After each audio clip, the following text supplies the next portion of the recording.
Beth heard June's name before Tom Avery had a chance to answer me. The phones were already ringing at WKBM and 1340. Two volunteers worked the folding tables near the front window, trying to keep up with pledge calls. A man from the feed store stood beside the coffee urn with a check in his hand. Behind the glass, the production room light glowed red while Tom kept one ear turned toward the live broadcast.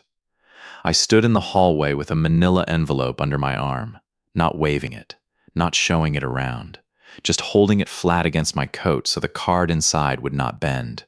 Tom stepped away from the microphone stand during a music break. "Hank," he said quietly, "you all right? I'm fine." I only wanted to ask if the birthday slot is still open before the noon pledge break. His eyes dropped to the envelope. "For June's list?" I nodded once. "She would have wanted this one read today." That was all I said. Beth sat 3 feet away at the donor table, a stack of pledge forms in front of her and a name tag clipped to her sweater. Her pen stopped moving. "Dad," she said. I turned. Beth. Her face had the tight, careful look of someone trying not to lose control in public. She glanced at the volunteers, then at Tom, then at the envelope. "Not here," she said. I kept my hand on it. "I'm only checking the schedule. You're always only checking something." Her voice stayed low, but it carried. The church dinner, the pantry drive, now the radio station. The nearest volunteer looked down at her pledge sheet.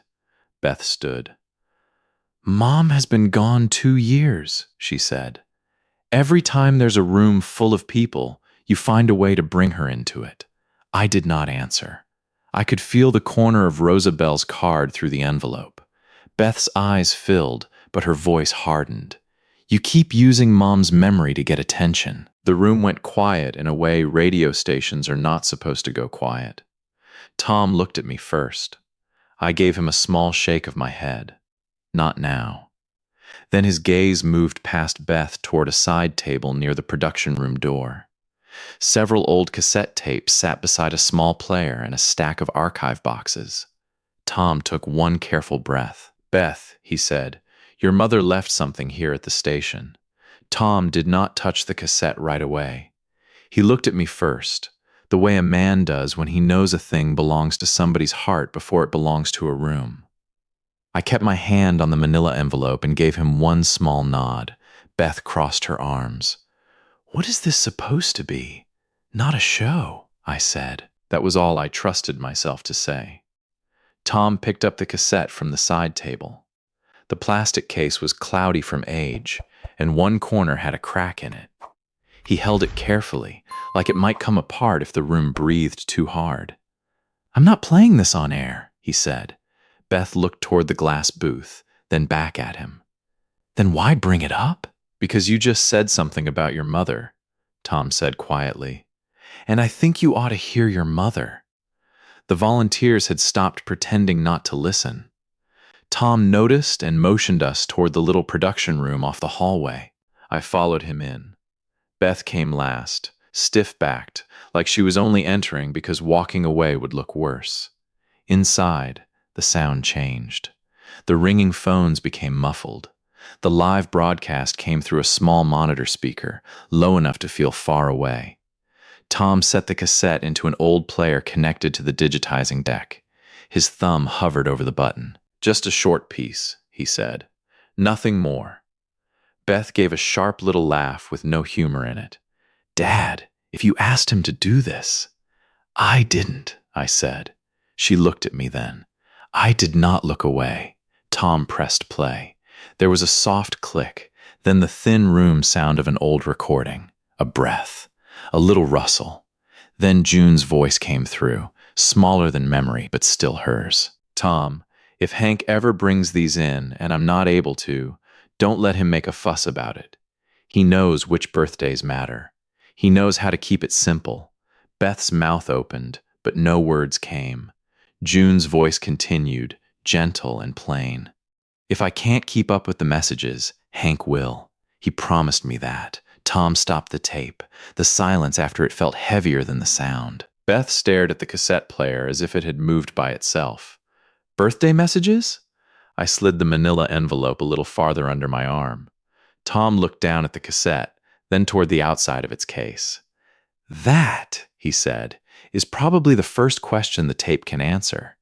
Tom lifted the cassette out of the player and slid it back into its cracked plastic case. Beth reached for it, then stopped herself halfway. Where did that come from? Tom did not hand it to her. He turned the case over in his palm and looked at me. You mind if I show her the outside? I shook my head. The outside only. That made Beth look at me harder, like she had just discovered there were doors in this building I had never opened for her. Tom set the case on the narrow counter between us. An old white station label was stuck across the front, yellowed at the edges, with June's name written in faded black marker. Beth leaned in. Her eyes moved over the words once, then again. This was already here? It was already here, Tom said. It came from our station archive, not from your father's pocket. Outside the production room glass, a volunteer laughed too loudly at something near the pledge table, and the normal noise of the fundraiser started creeping back in. Inside, Beth barely blinked. Tom pointed through the glass toward the side table near the archive boxes. We've been digitizing old local recordings all morning.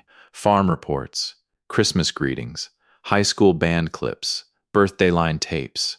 This one was pulled before Hank walked in. Beth's face changed at the word before. She glanced at the manila envelope under my arm. Dad brought a card. He did, Tom said. But not this tape. I kept quiet. Sometimes silence is the only way to keep a fact clean. Beth picked up the cassette case with both hands. Careful now. Her thumb brushed the label, but she did not open it. Why would Mom have a tape in a radio station archive? She asked. Tom looked at me again, and I could tell he wanted permission to say more than he should. No private details, I said. He nodded once. Fair. Beth's jaw tightened. Private from me? Private from everybody it doesn't belong to, I said. That landed, though not softly. Tom took the cassette case back and placed it beside the player, away from the edge of the counter. All I can tell you right now is that your mother recorded this for something connected to the station's birthday line. Beth looked from Tom to me. The birthday line?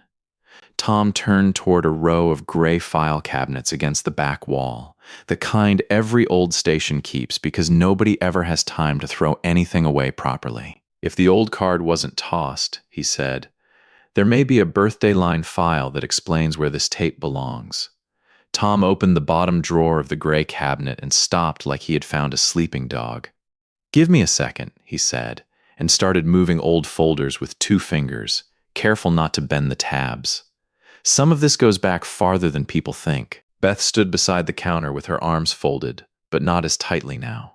Her eyes kept drifting back to the cassette, like it might speak again if she watched it long enough. I stayed by the door with Rose's card still tucked flat under my arm. Tom pulled out a thin green folder and read the tab without turning it toward us. Birthday line.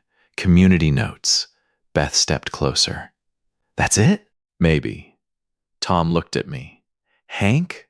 I walked over and put one hand on the folder, not to take it, just to slow the room down. Only the station card. Nothing with anybody's private business. Tom gave me a small nod. Understood. He opened the folder and slid out a single index card, yellow at the corners, with a coffee ring faded across one side. It was the kind of card office people used before computers made everything look colder. Tom placed it on the counter.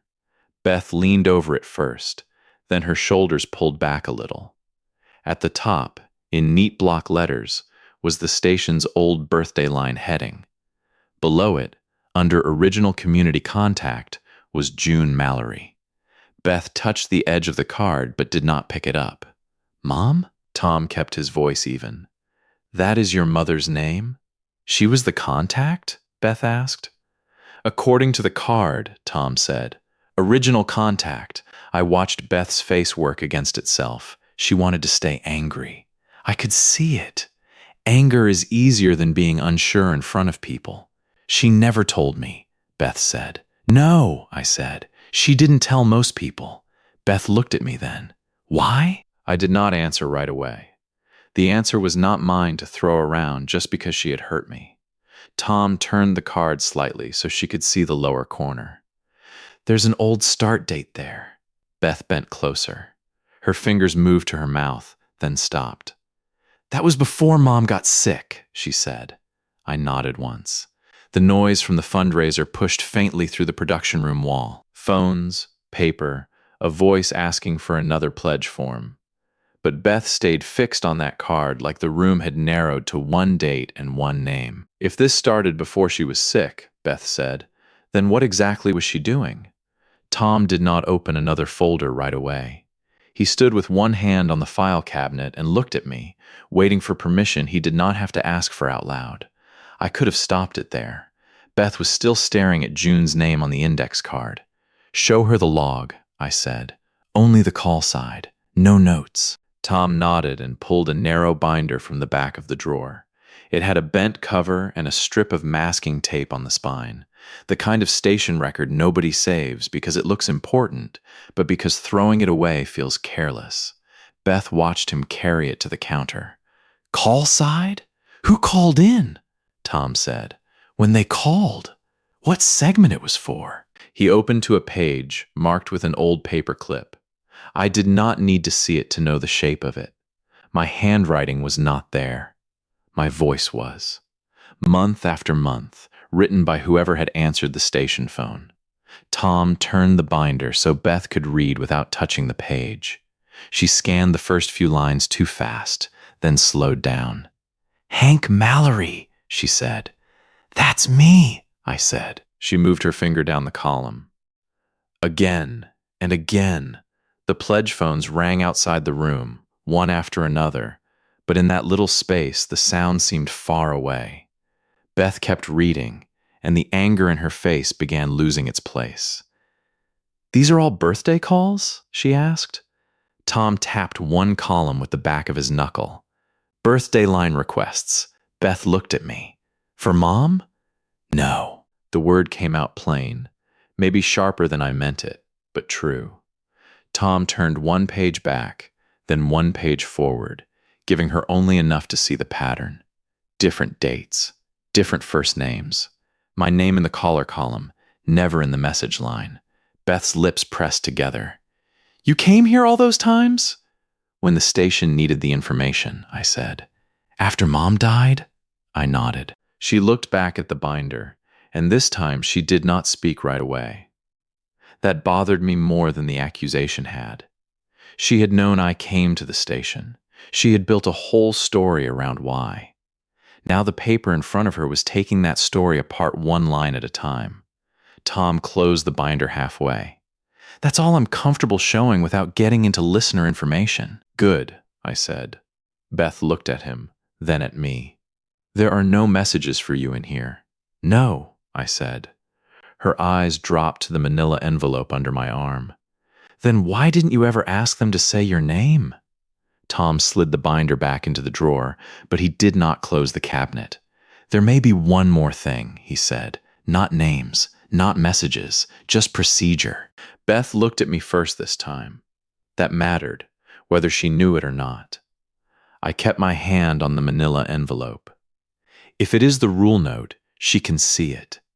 Tom reached into the green folder again and pulled out half a sheet of paper, folded once across the middle. It was thin from being opened too many times, and the top edge had gone soft. He laid it flat on the counter. Beth leaned in, but her hand stayed at her side. The note was written in June's careful print. Not pretty, practical. The kind she used on grocery lists, medicine times, and reminders taped to the refrigerator. Tom read the top line softly. Birthday line guidelines. I could have heard June saying it without the paper. Beth's eyes moved down the page. First names only. No illness details. No family shame. No forced thank yous. No pity language. She looked up at me on that last one. No pity language? I nodded. That was your mother. Tom stepped back from the counter, giving us the note and taking himself out of the middle. For a radio man, he knew when silence had work to do. Beth swallowed. Why would she write it like that?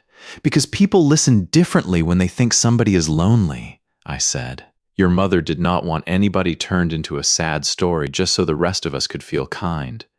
Beth looked back at the note. Outside the room, someone started a pledge total update, and a volunteer clapped once before remembering the microphone was live. The sound made Beth flinch. I saw her read the list again. No family shame. No pity language. She made rules, Beth said. She made protections, I said. The words landed between us harder than I expected. For 2 years, my silence had looked like hiding to her. Maybe even weakness. Maybe that was easier for her to believe than the truth that some things are quiet because they are not ours to spend. Tom touched the corner of the page but did not pick it up. This stayed with the birthday line folder, so whoever handled the segment would know the boundaries. Beth nodded, but she was not looking at him. She was looking at the last line. No pity language. Her face changed. Not enough for apology, not enough for peace, but enough for the first crack to show. Then she whispered, almost to herself, "That's what I just did." Beth did not say she was sorry. She reached for the edge of the counter instead, like the room had shifted under her feet and she needed something solid. Her donor badge had turned crooked on her sweater. Tom looked toward the glass and saw one of the volunteers waving at him from the phone table. "I need to step out for a minute," he said. "I'll be right there if either of you need me." Then he left us with June's rule note lying between us. Beth stared at it until her eyes moved to the pledge sheet she had carried in from the donor table. It was folded in half, with names and amounts on one side and station reminders on the other. I saw June's name written in the margin beside noon birthday break. Beth noticed me seeing it and pulled the sheet closer. Not hiding it exactly, just ashamed of how little hiding helps once the truth has already seen you. "I wrote that this morning," she said. I figured. I thought if I kept it organized, it would not turn into another June moment. Her voice stayed low. Every fundraiser, every church supper, every town thing, somebody says her name and looks at me like I'm supposed to perform being okay. I did not move toward her. She rubbed her thumb over the edge of the pledge sheet. And then you walk in with an envelope, and Tom says Mom's name, and I thought, here we go again. "That is what you thought," I said. She nodded once, but her chin trembled. "I thought you were stuck. I thought people were encouraging it because they liked feeling sorry for you." The words could have been kinder, but at least they were closer to the truth. I looked down at the manila envelope under my arm. The card inside had not changed, but the air around it had. "You were embarrassed," I said. Beth's eyes lifted fast. "I was scared." That stopped me. She swallowed and looked toward the production room window, where the fundraiser moved on without us. Scared that if people kept giving you a place to talk about Mom, you would never come back to us. I let that sit. Fear does not clean up what a person does with it, but it does explain the shape of the damage. "You could have asked me," I said. "I know." "No," I said, and my voice stayed calm. "You know that now?" Beth looked at the envelope. "Is that card part of it?" I held it a little tighter, not to punish her, but to remind myself who the card was for. "If you want to understand what your mother meant," I said, "you do not need the whole list. You need to see one card." I did not open the manila envelope first. I reached into my coat pocket and took out a smaller packet, folded inside a plain rubber band. Beth watched my hands like they belonged to somebody she was meeting for the first time. "These are old," I said. "Already used. Nothing private that should not have been on the air." She nodded, but I saw her eyes go to the envelope under my arm again. "Not that one?" she asked. "Not yet." I slipped the rubber band off and laid 3 birthday cards on the counter. They were not fancy cards, just small station cards with first names written across the top and a few lines underneath. Beth leaned in. The first said, "Mabel. Likes red cardinals. Worked the bakery counter on Oak Street. Play You Are My Sunshine if there is time." Beth read it twice. "That's all?" That was enough. She moved to the second card. Arthur, Navy cook. Still calls Tuesday meatloaf shore leave supper. Say the joke if Tom remembers it. A small breath escaped her, almost a laugh, but it did not quite become one. The third card was for Lillian. Sunday choir alto.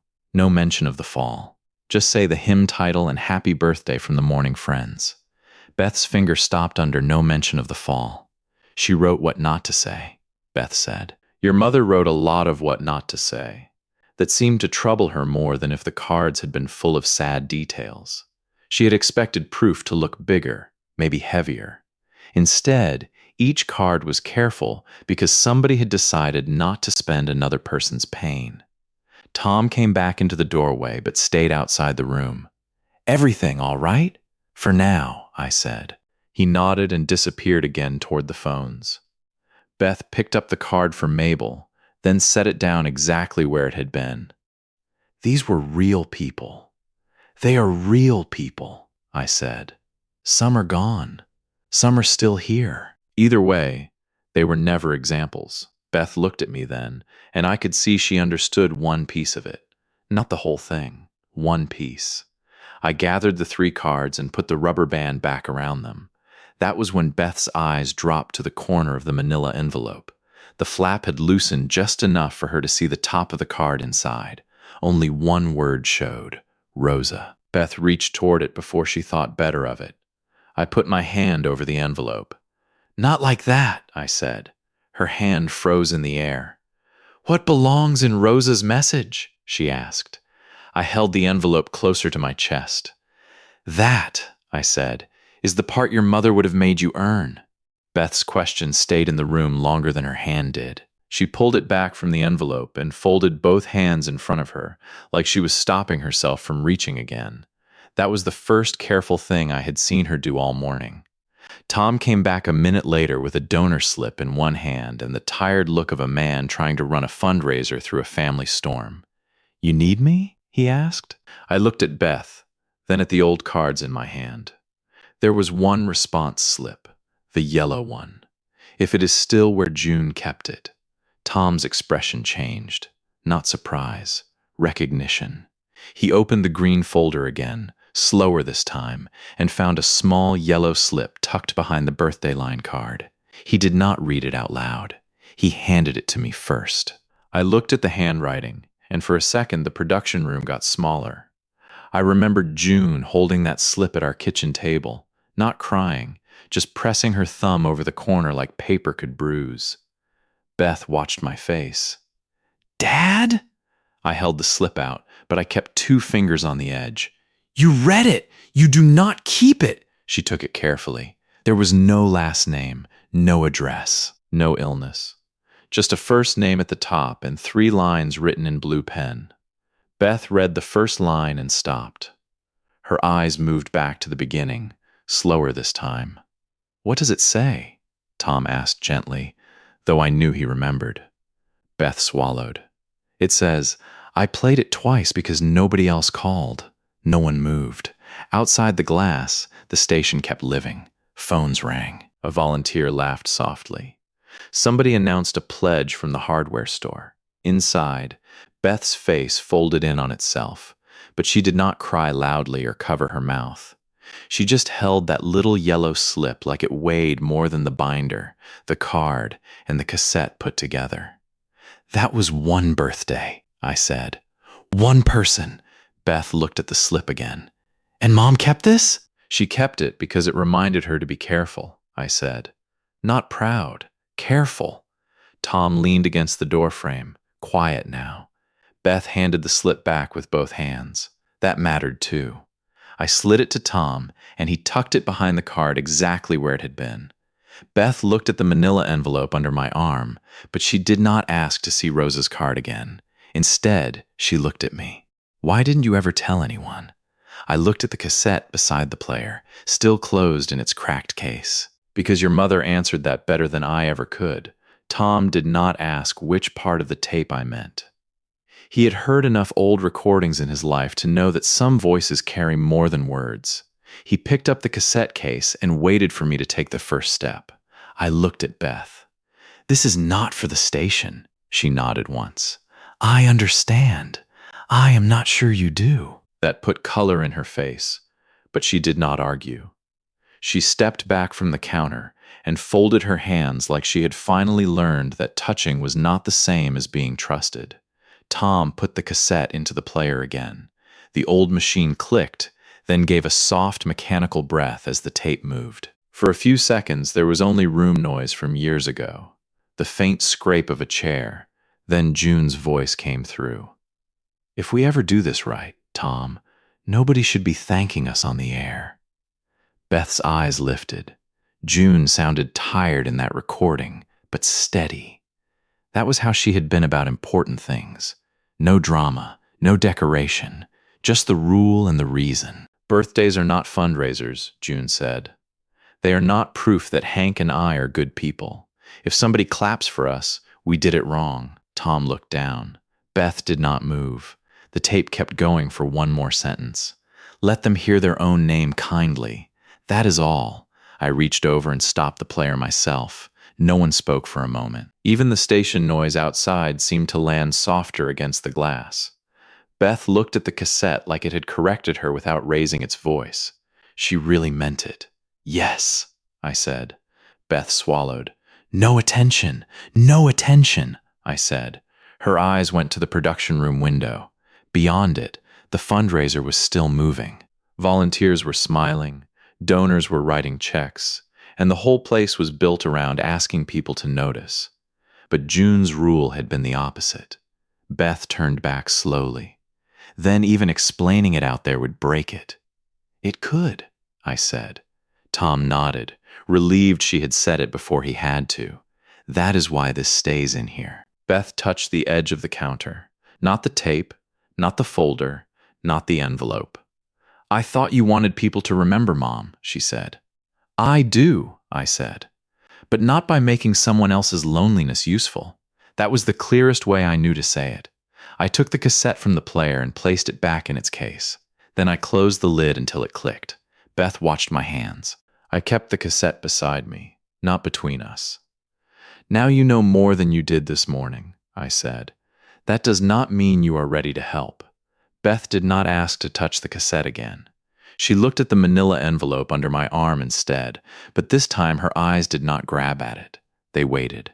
Tom checked the clock above the production room door. We have 8 minutes before the noon break, he said. I can hold the birthday slot if you want me to. I looked at Beth. That depends, she took a breath. On me. Yes. The word did not come out hard, but it did not bend either. Beth nodded and looked down at June's rule note on the counter. What information belongs in Rosa's message? That was the first right question she had asked all morning. I opened the manila envelope and slid the card out only halfway, keeping my thumb over the part that was not hers to read. First name, I said. One approved detail. No sadness, no explanation of why she might be listening alone. Beth leaned closer, then stopped herself. Can I know the detail? I looked at the card. She likes the old Saturday polka hour, Beth waited. That is all you need. She pressed her lips together like she wanted to ask for more, then looked at June's note and let the question die. That was a small thing, but small things are where trust starts repairing itself. Tom set a blank station script card on the counter. You can draft it there, he said, then stepped back again. Beth picked up the pencil. Her first line came fast. Happy birthday, Rosa. My father and I wanted to. No, I said. She stopped. Not my father. Not you. Not us. Beth erased it without arguing. She tried again. Happy birthday, Rosa. Your friends at WKB Meters hope you know how loved you are. No pity, I said. She closed her eyes for half a second, then erased that too. Outside the glass, the fundraiser kept moving.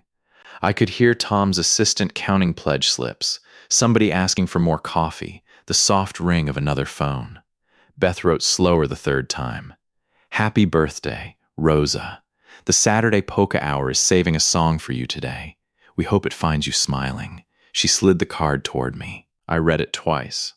Then I tapped the last sentence. Hope is fine, Finds you smiling is a guess.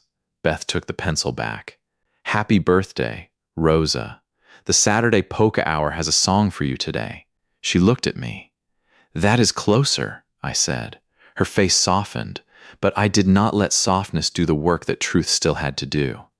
Dad, she said quietly. I held up one hand. Not knowing was one thing. Saying it in front of people was another. She went still. If you help, you follow the rules. Rosa stays at the center. Not June, not me, not your guilt. Beth nodded. I understand. I looked at the clean sentence on the card, then at the recorder waiting on the table. Maybe, I said. Now read it once, like you are not asking to be forgiven. Beth read the sentence once, and I stopped her before she reached the end. Not softer, I said. Cleaner, she nodded, erased one word she did not need, and tried again. This time her voice did not shake because of me, or June, or the people beyond the glass. It was for Rosa. Tom sat at the small board with his hand near the recorder. He did not say anything extra, and I was grateful for that. Beth looked at the card in front of her. Ready? I listened to that one word and heard the difference in it. She was not asking permission to be forgiven. She was asking permission to serve. I gave her a nod. Tom pressed the button. Beth leaned toward the microphone, not too close. Happy birthday, Rosa. The Saturday polka hour has a song for you today. She stopped there. No speech, no story, no mention of June, no mention of me. No reaching for sympathy with hands that had already done enough damage for one morning. Tom let the room stay quiet for 2 seconds, then clicked the recorder off. Beth looked at me, not Tom. Was that right? I took the station card and read the line again, though I already knew the answer. Then I looked at her.